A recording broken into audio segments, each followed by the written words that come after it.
I suggest that we start now. It's 2:00. So this is, we are very happy today to have Daniela Andrén here presenting her paper on immigration, partnership, dynamics, and welfare persistent in our seminar series. This is also our first seminar of 2026. So I also would like to use the opportunity to wish a very happy new year to all of you. And now Daniela is very happy to take questions along the presentation and also to have a discussion at the end. So please, if you would like to ask a question, just unmute yourself and just go for it. And Daniela, the floor is yours. You have 1 hour. Thank you. Yes, Happy New Year to all of you and your families. And let's hope for peace and love this year and less conflicts. And I think that this topic, what I'm presenting today, it is very clear this setting that when we don't have time for dialogue and also for doing analysis in different from the different perspective might end up in frictions, especially political conflicts, especially nowadays when the more to the right politicians are more sympathized by the voters. And saying this, thank you for inviting me and giving me this opportunity. The work what I'm presenting here are results from two GLO, actually discussion papers, what I was producing during last year when I spent the sabbatical at Central European University, and Martin Kahanec was joining the project, what I started long time ago together with Thomas. Thomas is true, he's my husband since 30 years ago. We started as PhD students and we end up building one of these observation unit in the data.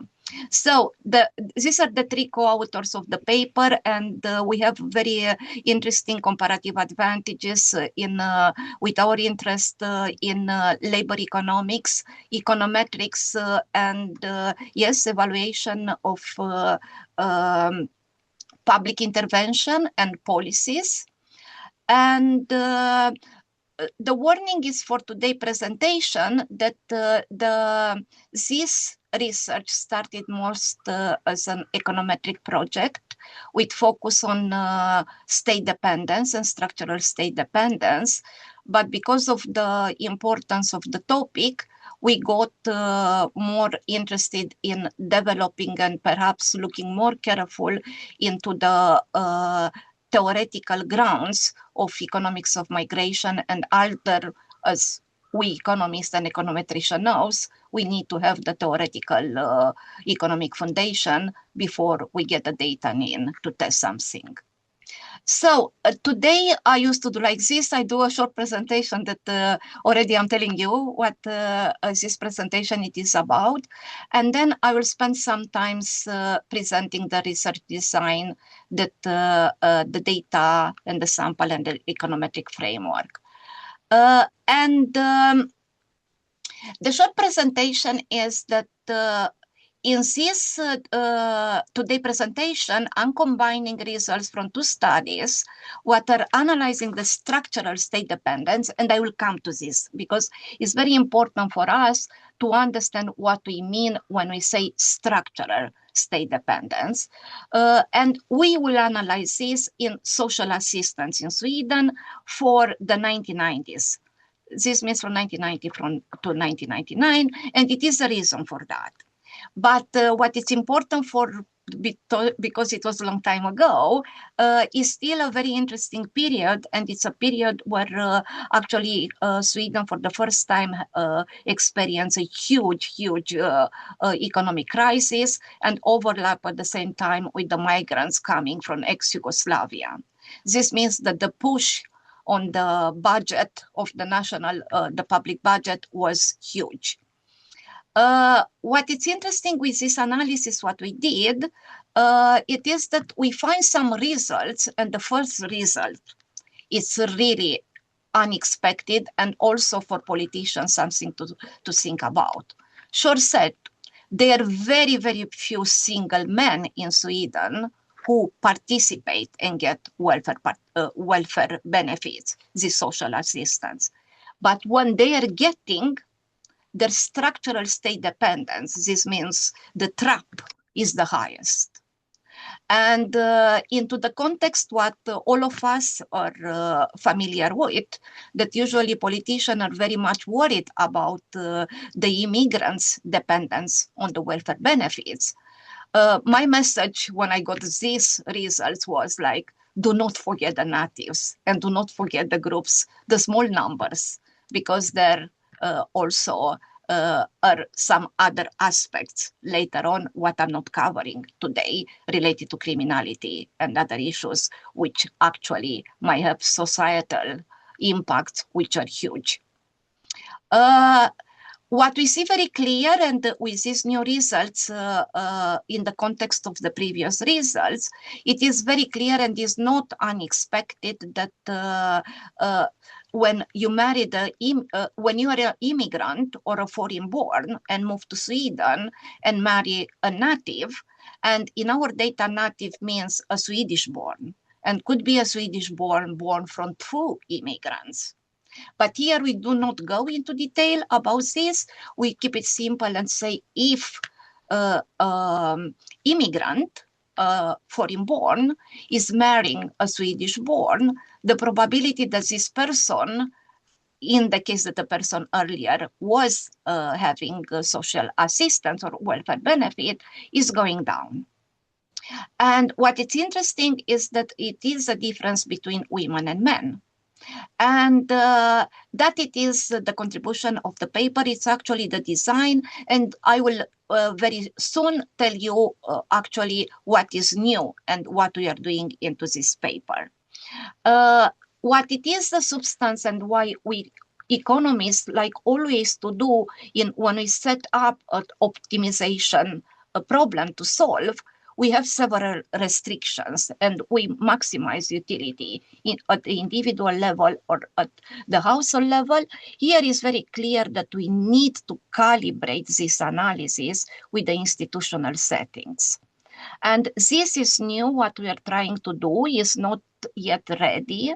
The setting of the Swedish system is that the eligibility for getting such benefits is related to the household level, and it is related to any type of resources what the household had, and not the individual income separately. And that it is what I will tell you and show you in numbers until the end of our seminar. Do you have any question before I move a little bit more into this presentation? No? Then I'm moving on. Sorry, do you hear me? Yes, I do. Hi. Hi. Hi. No, it's an embarrassingly simple question. So that when you say structural state dependence in social assistance, you mean if you receive social assistance in 1 year, you're likely to receive it next year? So like a hysteresis. Something like this, but we have to talk. I will present the definition and the details, what link us to the econometric model. But simply said, I agree with your formulation. But we need to be a little bit more careful into these details, because it's also the formulation, because it is something behavioral there. We learn from the past, and we have the behavior today. It is not the fact that what I'm doing today will have impact about the future. And here it's very important from the econometric setting that I'm not speaking about prediction. I do an analysis about the past. Yeah. And I think especially nowadays in the context with this LLM and everything related to the setting, machine learning or double machine learning and all the prediction what we are doing, I think that because I'm using structural econometrics now, and it's very important, at least us, the old generation, to be very, very clear about this definition. And of course, because I'm into these models, my references will be to the 1970s papers of Heckman, which introduced for first time a rigorous model for that. Thank you for the question, but we will come there. And also because of using this AI tools nowadays, and I use Notebook LM to tell me and produce graphs about these two papers. And actually, it suggested me an explanation, what I will share for you, for the state and structural state dependence in a way which I couldn't figure myself in such a good way previously. So now parenthesis, and thank you for, I would like to say very clear that in this presentation, everything, all results or texts are mine, but also I will show you some of the processing of these two papers reported by Notebook LM of Google. Also very, very clear here, there were a few mistakes or misunderstanding of my papers, but I'm not showing those slides. So let's move on. Sorry for that. And in order to get this, you from my short presentation, you understood that I will focus on the structural state dependence of being on of experiencing welfare benefit. In this case is social assistance. And it's very important to be very clear that Sweden has a very, very generous social insurance system, and that covers several elements which are very important. But I'm focusing in the one what is the last last possibility for a person to find economic resources. And the setting of this universal right to the social assistance in Sweden for any resident, it is not related to a minimum standard of life. It is related to a generous standard of life. And this means it's counting in a very special way about the structure of the household and calibrating this amount of money in such way the family function of the composition. If it is only one adult, two adults, or two adults with one kid, or two kids, or one adult with one kid, or several kids, this is calibrated in such way that totally these individuals, each and every one, will have a generous standard of life. And that it is the critical detail what I'm bringing now, that the setting of the institutional setting say very clear the eligibility, and nowadays everything is digital. And here I'm talking about social assistance, what it's mostly, it's connected to the working age population. And implies that nowadays people apply digitally. And into that, people has to declare any resource. And it's not only about income, it's if you have a car, if you have saving, if you have an apartment, or if you have a house, theoretically you should not.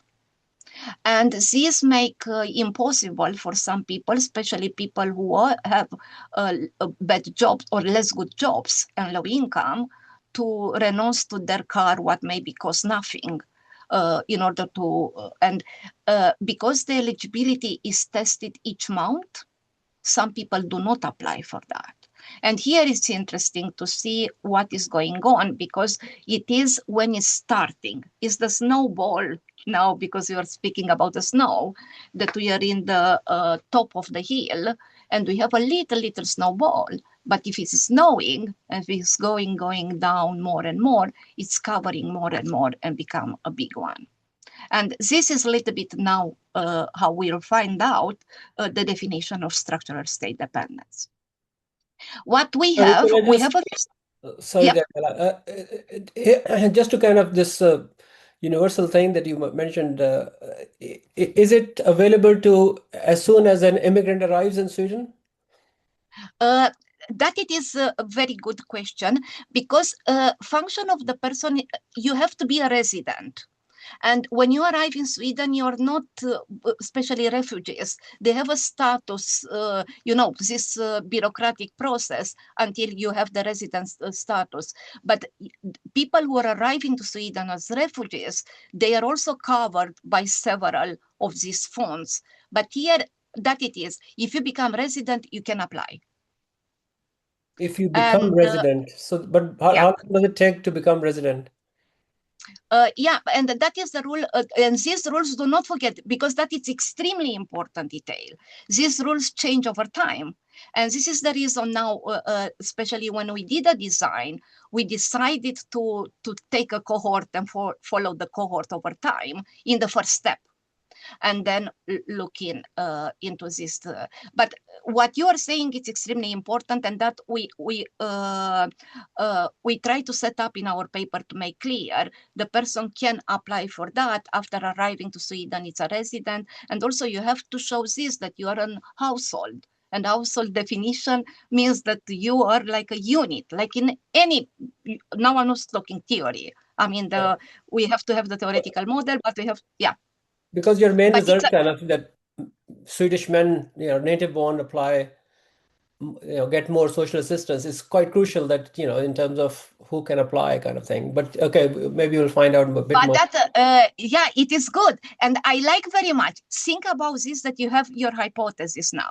But what I was trying to tell you in the beginning, it was that there are very few Swedish single men who apply and get social assistance. Extremely few. And you will see the graph soon. But when they get it, they stay the longest. And that it is what we want to see now, and also our results show. And here we are coming a little bit what we did before. We have 5 previous studies, including my study with Thomas from 2013, what are related to the structural state dependence of social assistance in the 90s. But all of us what did, take these representative samples, and we have a representative sample for Swedish-born and foreign-born. And this data was designed by another professor. Some of you know, I think that Ira know him, Björn Gustafsson. He is retired professor now. And he was designing this data in the 90s.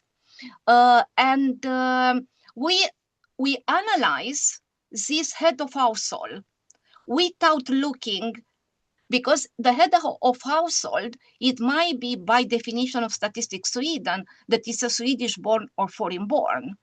And for example, I told you about, that was the reason I shared with you about me and Thomas. We are almost the same age, the same background. The only difference between us, it is that he is Swedish-born and man, I'm foreign-born and woman. But our education and many of our interests and later on are the same. But that was extremely interesting, because if by design I will be in the foreign-born sample, maybe I don't know this about the head of household. And this is the reason I was starting, because of situation after we got these results. We need to look a little bit more, because the data let us know about each and every one in the household. We have information. And what I find, me and Thomas, we look to this data, and we find that in general, for a foreign-born who get social assistance, the probability that is getting next year, it was 3 times higher than a Swedish-born person. And you hear what I'm saying. I'm talking persons, and then we talk about Swedish-born individuals and foreign-born individuals in this paper with Swedish researcher. But you remember what I told you, the application and the eligibility is for the household. It's never that the individual apply or is connected to the individual, has to be the household. What was interesting in our previous study, and you will see the numbers, it was the fact that after 3 years, the this spillover effects of the experience of getting, it was becoming, it was not longer statistically significant, even at 10%, and it was getting close to 0 for both groups, both for Swedish-born and foreign-borns. But the first year, it was huge. And what we are doing now, we are using the same data, what we did in 2013 study. And now we try to do this, to try to integrate the institutional settings of the household structure. I will see now. What was interesting and why is still relevant this 1990 period, it is the fact that you will see later on what we did and we will continue to do. We select people because like you see the unemployment rate around 92, 93, it is a huge economic crisis coming, and 93, 94, 95, a significant flow of refugees from ex-Yugoslavia is coming in Sweden. And what happened, what you're seeing here, it is the result of active labor market policy in Sweden. They were very, very much investment in taking these people. And it was, don't forget that it's also the period of time when Sweden invests very much to this internet at home and took people in Netscape courses, internet courses, and startup courses. People start companies and so on. And this is unemployment rate, has nothing to do with our data, what we are analyzing, but that was during the period what I am analyzing. What we are doing, we are focusing in collecting the cohort in 1990, each and every one, which we have in the data in 1990. And if previously we and our colleagues which analyze structural state dependence focus on the head of the household, now in this study we try to focus on the household. And household here might be two people or one person only or several. But what is important now, because that it is when we come to econometrics, we know that if marriage is coming in, we have an endogeneity issue. And we have to handle this in a way that allow us also to do estimation of structural state dependence. And this means they econometrically become more complex, but is possible to handle. And what I'm going to do, because I see that the time is moving fast, I'm going now to move into explaining state dependence. So in the beginning, we said that we had the head of the household who applied for eligibility. And it was applying, and if it was eligible, the household will get welfare. And that it is these things might change, and if they change, people might not become, if they are eligible, they will continue to get welfare more and more and more. But if they are not eligible, they will not get welfare, and this means that they might start working, or they might start studying, or starting a company, or whatever. They have income. That is the idea now.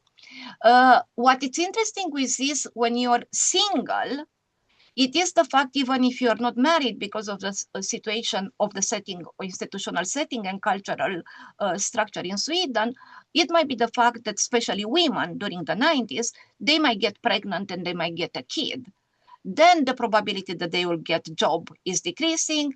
And also now it is getting more and more compensation because they are two people and so on. And that it was always the expectation that single women with kids might be trapped into the welfare. And that we hear all the time. And also when we look at statistics, the numbers say very clear.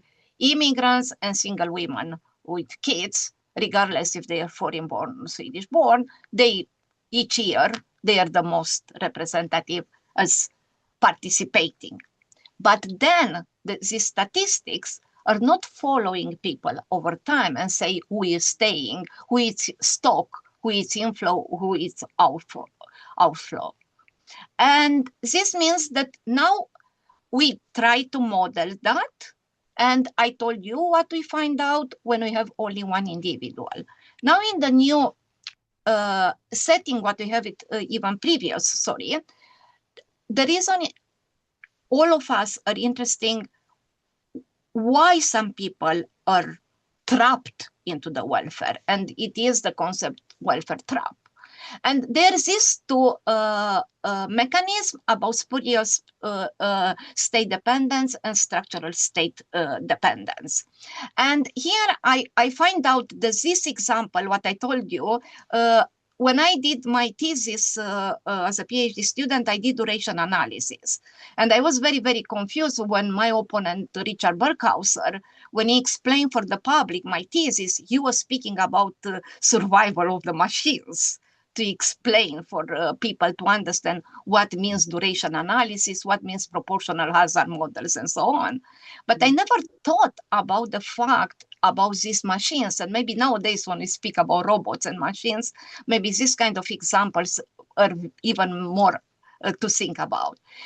Think about this, that some cars are less good, and then they need to have reparation. And this means they go to the reparation shop and they will come back, but they don't come back. The reason that they are going there, it is the quality cannot improve over the time. When we are talking about structural state dependence, it is the fact that maybe people will go in advance with the car, don't wait until the car get injured or receive some defect because it is an old car or less good car. And that is what we have to have in mind. When it's spurious persistence, it is some characteristics what certain individuals or the household general or the individuals in the household have, and they can be both observed and unobserved, what we will take care about in our paper, that make more likely to need social assistance over time. And that is we see in welfare participation. And of course, the problem is here is rooted in the pre-existent condition, like can be low skills, people cannot get a job, and then they might have chronic illness and so on. That is spurious. But if it is structural, it is behavioral. It's something what people learn from that experience. And even if some of us have low skills or they have chronic illness, they might find out that handling this, it is cost less than trying to go on the labor market, and don't think the cost of everything, including we speak about stigma, welfare, and so on. And in other words, to keep it simple, structural state dependence, it's about learning something, what make more likely that you will come back into that and you will not do efforts to do something more. Sorry, could I just ask about the welfare system? So when does the government offer some training opportunities for people who are on welfare? I mean, if you are on welfare for a year, you might lose, sort of skills and stuff like that. So but that it is. Yep, I got it. And you're right. The question is very relevant. People don't come first to the welfare. People have a lot of other opportunities before, because let's assume, let's start like this, like the process from the beginning. You turn 18 and you decide that you don't want to live with your family. If you're a student, you don't have resources, but the government gives student allowance, which each and every student who is serious with the study and get credits is getting. And then also they can borrow money from the state, a very, very generous loan. And this means that this group of people, students, which are poor individuals, theoretically, they don't have these resources and so on, they cannot go there. And also, if they finish high school and they are on the labor market and they don't get a job, they should go to unemployment office. And they get this unemployment benefit for those people who never have a labor market history. And that I'm trying to say, that is the last resort, the social assistance. There are a lot of other alternatives in the social insurance system. This means you don't go there first. And also, when the generosity and the government decided to change a little bit the structure of unemployment benefits and especially sickness insurance to not be covered forever, then people said, you finish the eligibility to get sickness insurance, then you should go to unemployment office. If you finish the unemployment benefit eligibility, then you should go now to the municipality. And when you come to the municipality, which are the gatekeepers for the social assistance, they have to work actively to connect people. And now I'm telling very clear another research what I'm doing, because I'm very much interested about these people who are really, what to say, they are falling between the shares of the tables, to say so. They are initiatives to start so-called work integration social enterprises. And this means people who are on social assistance, they are connecting with these enterprises to have like practice. They receive the money from social assistance and they work. They get this only to be at the workplace, only to try to, and that seems to be very, very efficient for foreign born who come to the country and don't have. You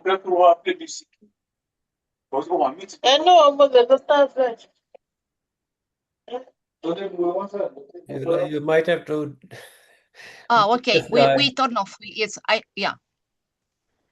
I Sorry, think since I've got you here, I mean, in terms of the unemployment thing, the 90s, were there particular industries or particular types of occupations which were much worsely affected and maybe the jobs disappeared? Is that in the 90s in Sweden? Because you showed that graph, like unemployment going up quite a lot. But that's I'm trying, yeah. It's very, and I like very much that you're referring to the 90s because the situation changed very, very much. And like we are talking today, that there are new jobs and some occupation disappear, some appear and so on. And also do not forget this inflow of people from ex-Yugoslavia with a different human capital, a very, very good general human capital, but that specific less directly adaptable to Swedish setting, which has another language and so on. And this means in these cases, usually it is the education part. People get this education for adults. And when you get education for adults, it's the same like when you're a student at the university. You get a study allowance because you're studying, and also there are a lot of other alternatives during this time. But here, when I'm looking at these people, this means that these people what are in the social assistance, they eliminate all these possibilities. The only source now to have money to live, it is the social assistance. And that please only accept a little bit this idea that there are a lot of alternatives and we take away everything and now we have this last alternative. It's okay, Matlob? Yeah. Okay. Okay, and what it is about this household composition, given the setting, I said very clear that given that they are both the household resources, but also resources from all perspectives, I said including the housing, the car and savings and so on, but also the change in the labor market participation, including studying, becoming unemployed and so on, it might change. And changes in the family, in the household are coming, let's say that people are alone and then they get together and then might get children and the household is getting better, or if it is splitting. And here we're splitting, and that make explanation for the Swedish situation. The setting is like this, that when people usually, most people do not marry, they have cohabitation official status at the tax authority. Also important in the institutional setting is the fact that the tax in Sweden, the income is individually taxed, is not at the household level. And when they split, they usually have an agreement that they take care of the kid or kids each second week. And this implied that theoretically, and that it is developing over time, because, you know, when there are rules and when there are coming juridical aspects, into the setting about the custody of kids, and who actually the kids has to have a good standard of life and also well-being and so on.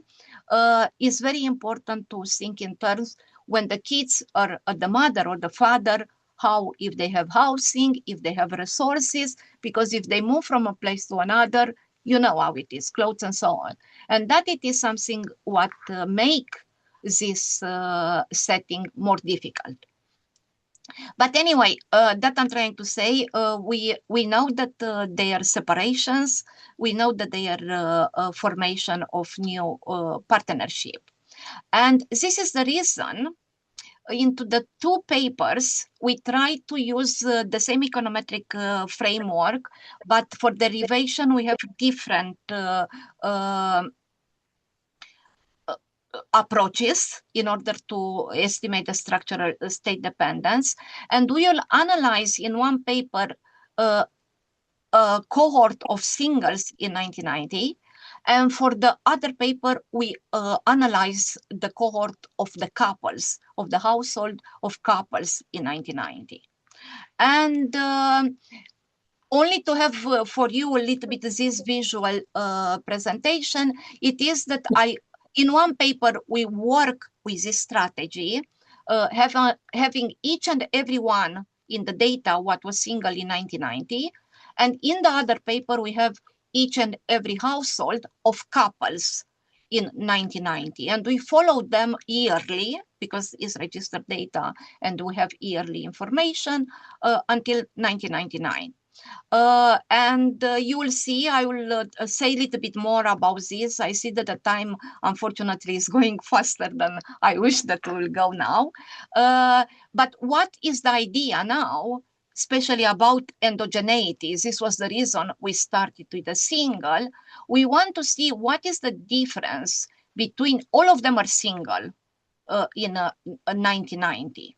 Some of them are on social assistance, some are not. And we are following people who remain single during these 10 years. And then we analyze the sample, which include the always singles and the others. And the others are people who do transition in partnership. And then we try to estimate the structural state dependence with focus in different groups. We do the same with the couples. And our strategy will be, like you will see very soon, it is focused on the gender, single woman, single man. And by design, our data had two representative samples, a sample for Swedish born and a sample for foreign born. And this means that we have, now is getting a little bit more difficult to follow in terms of these details, but also this is helping us very much to get more results because of this complex structure of the data.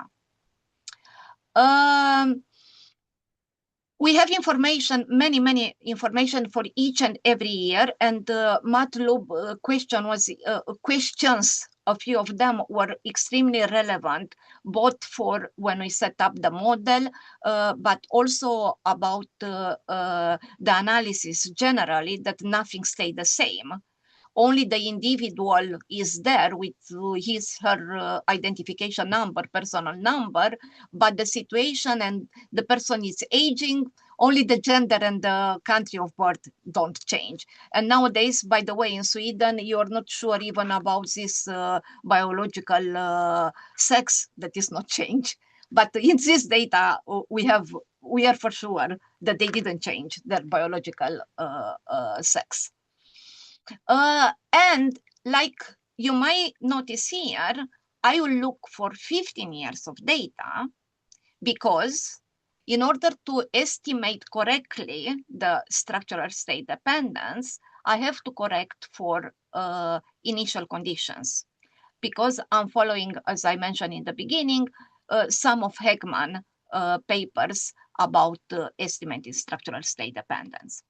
If it's any question, please stop me because I see that some people are jumping in, jumping out.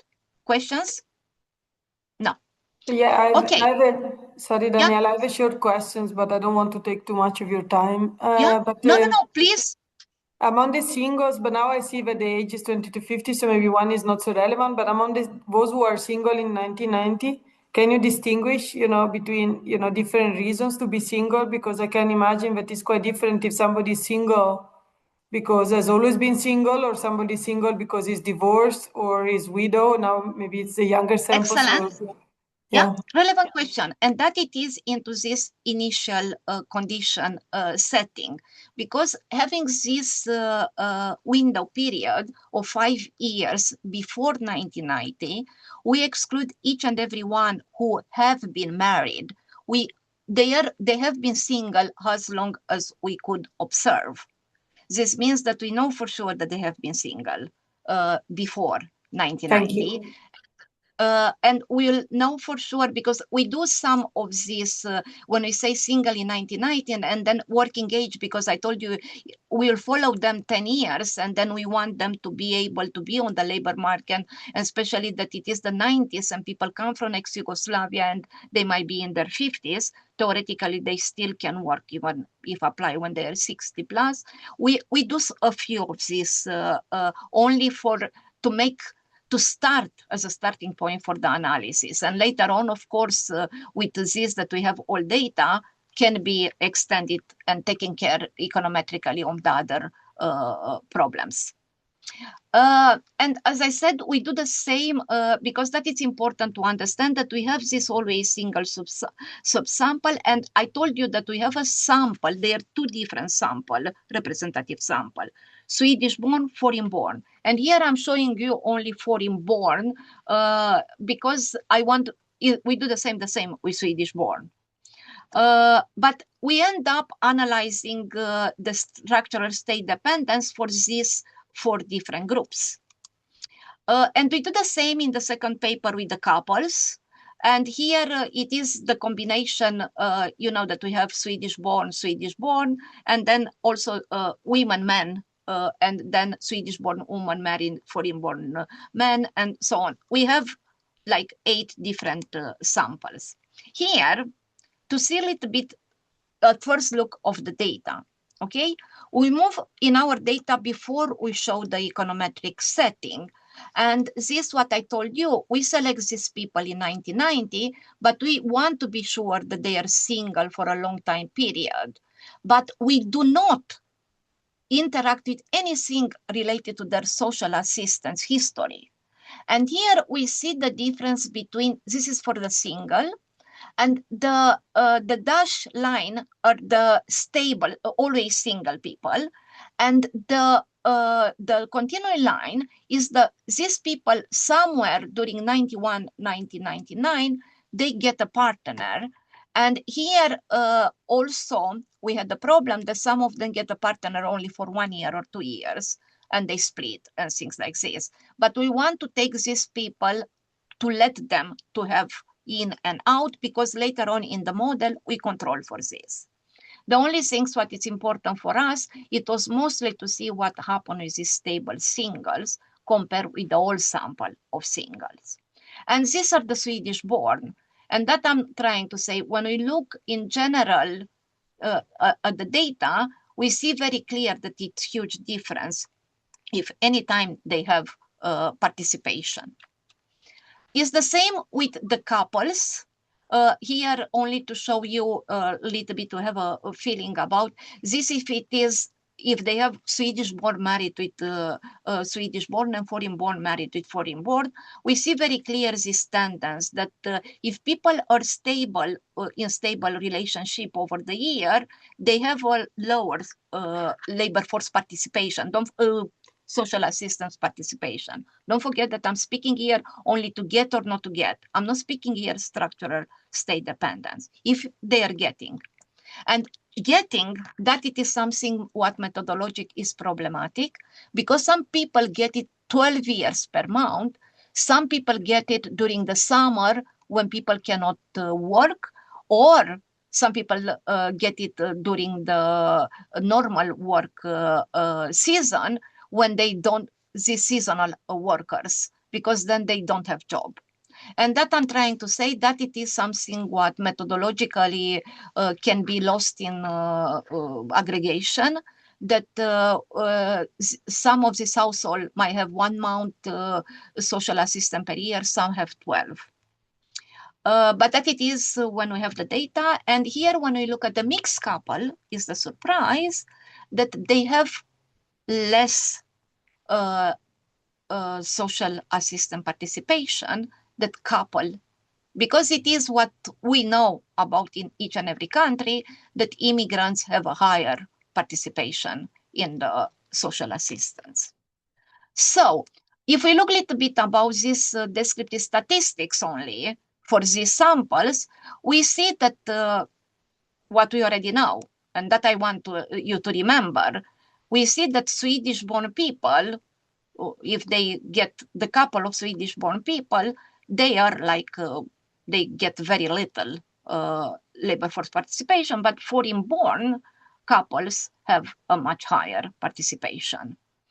And related to refugees, Matlub, you see that if they start with refugee, and this variable is not such good for that data. We work very hard to make the variable from the data what we have, and use these countries what take political refugees and so on in Sweden. But anyway, here we see very clear that these people, if they come together and stay together, they have much higher difficulties. Nur, please ask question. Thank you for the presentation. Just do you have any information about the date of arrival of the foreigners? And yes, we do. Maybe at the beginning they were not really integrated in the labor market, but after a while they will receive less social assistance maybe. It is true. It is true, and we got these results. It is really true. And it is, especially for the refugees, they integrate less successfully than the people who come from other reasons. And it was a period of time when was this, tourism marriages. It was a tendency of men from Sweden to go to this Oceania, the one countries, and get wives from Thailand, or it was this. A few of these people are in my data as well. Yes, it is true. We control for that. Do you have information about the naturalization? Yes, we do that. Yes, we do. And also Sweden received a little bit critics, and that is because also I have a double nationality, and I did almost nothing for that. And even at that point in time, I didn't speak Swedish in the way that if I will take a test, I will not pass it at that point in time when I got it. And that I'm trying to say, Swedish system changed a lot, but it was very generous during especially this period of time. Okay, I see that the time is moving. I want to show some results, but anyway, for people who are interested in econometrics, that is the idea. Now, it is a latent dependent variable model, clear we have here, and we are very much connected, and it's this gamma what we are interested about. And I don't remember now who asked the question, but in the beginning I got the question if it is related to the previous experience, and that I'm trying to say that is very, very important. Yes, it is related to the previous experience, but I don't predict the fact that if someone have it in T, I don't have T+1, and I predict that that person will have it. It is post factum analysis, okay? Let's, the difference now, and that I want to be very fast about this, the analysis and comparison, what I can do it with our study with the representativeness of the household, but the head of household, it is possible for the couples. For the single, I have to do the composition almost to find out about this. And you see the gamma, it's from the interaction of the gender and the partner country of birth. And what we are doing, that it is behind in our econometric kitchen, we are doing a micro simulation and for the optimization problem, and we are using this GVIC Heiss-Vasiliu-Kin simulator in order to make this evaluation numerically. I expect now, I didn't try yet, but I plan to do this, to create a GitHub and to use Cloud Code. I expect that nowadays it's much easier to do this. We are using very much of train algorithm, what you was sharing at Berkeley homepage when we wrote first time, and we wrote all our codes in Fortran and SAS when we produce the results. But I expect that nowadays with Python and the new tools what we have, this could be done much faster and maybe more efficient than we did. So let's look, because I see 10 minutes, only to have a flavor of the results. In the single samples, what we see, and here are the numbers. These are not percentages, it's showing how bigger is the state dependence. If a single man, a single Swedish man, had the experience, it is much higher probability that this person will get it next year. But if we are looking, and these are the sample, and it is the numbers should be compared with these two. And we see the Swedish-born man who partner with Swedish-born woman, we will have, for the first year, little bit lower state dependence. And these numbers are difficult to understand. You see only, because they are not marginal effects, like I will show it for the couples and comparing with our previous results. But we see some results here, and we see that high persistence, this means the higher structural state dependence, is for foreign women who partner with foreign-born men. And the lowest is foreign-born man who partner with Swedish-born woman. If we move now, and now I'm talking percentage points, now I have marginal effects. And I told you about this computation. We were not successful always to get the algorithm to converge. And for stable couples, we didn't get it for 2 of the groups. I'm showing here only to have a little bit flavor about this.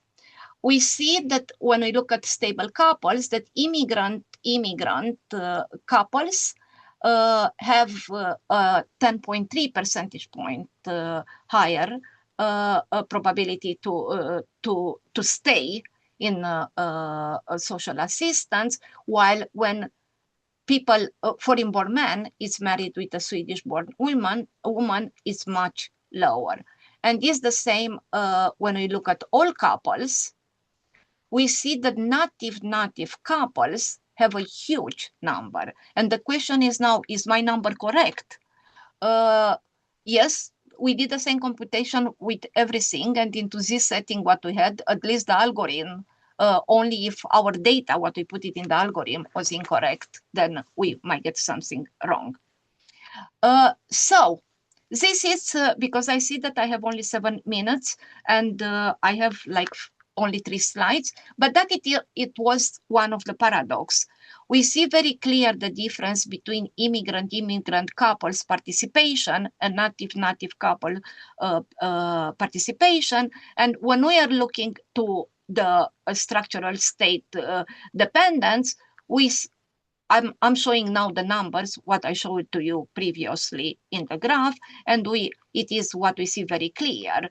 The mixed couple have the lowest structural state dependence, while the immigrant couples have much lower structural state dependence than the native.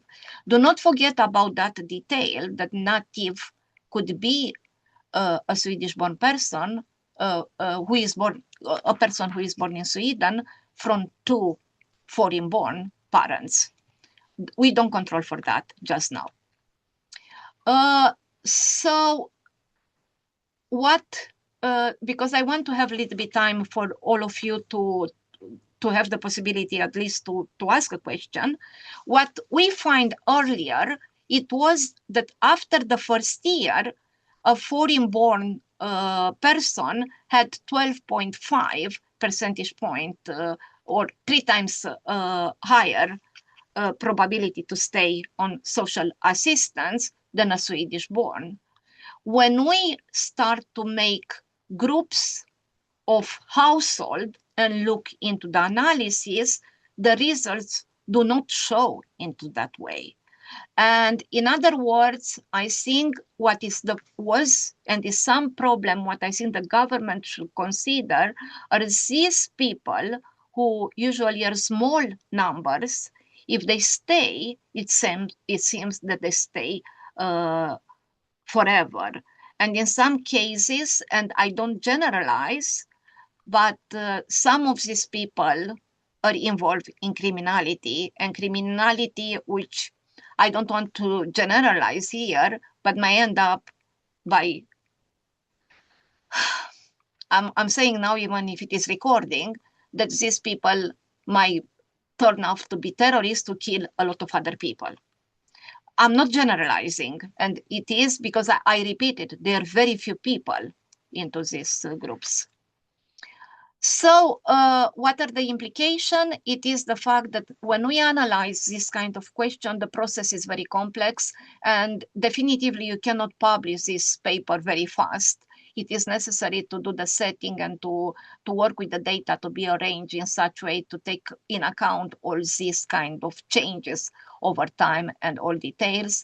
And of course, it is important later on how we interpret these results and what the decision makers, which in Sweden were talking at the end of the year, that one family of people in 2 adults with 5 kids in social assistance, they have more disposable income than 2 adults with 2 adults who are working with 2 kids.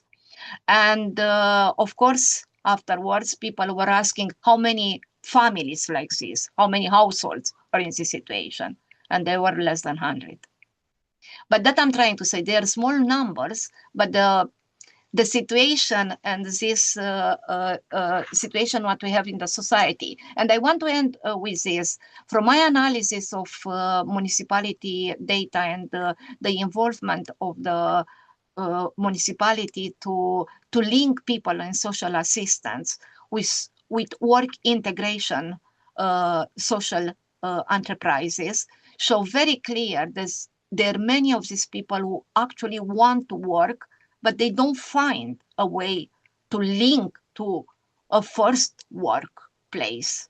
And then they are also isolated from the society. And when it's like this, we even cannot consider what the well-being of this individual is. So, thank you. And 1-2 questions, otherwise email, please. Thank you very much, Daniela, for this very interesting presentation. Is there anybody has a question? You have like a minute. I have one. Well, I was thinking there can be many reasons why a foreign-born immigrant who creates a couple with a Swedish-born woman has less persistence on welfare. Is like one is adverse selection. So the Swedish-born women choose the most eligible foreign immigrants who are both good as husbands, but also in the labor market. So the immigrants who stay single is like an adverse selection problem. That's one. Number 2 is that when you marry the Swedish woman, she may become your welfare system. If she has a higher income, you'll no longer count it on welfare, so that she takes over from the Swedish state. And then the third reason is that she having a wife or someone who you live with creates a structure in your life, and your habits change. So there's an actual behavioral change, but it could be all 3, and they're all interesting. I agree totally, and we discussed about this. But what was also, and here I didn't succeed to put all results, but the lowest, what is very interesting, it is the foreign woman who married a Swedish man. And because of this economics of marriage, we know that women used to have a tendency to marry a little bit older and the bread and wine. But it is also nowadays, because of change and also changes coming to Sweden for working and so on, the selection might be into that way, that it is a selection. Maybe people build some of this, I don't know, because here we are talking that people leave social assistance. They are special people, because some people, some of these people, what I'm talking about, successful people, usually they are not there.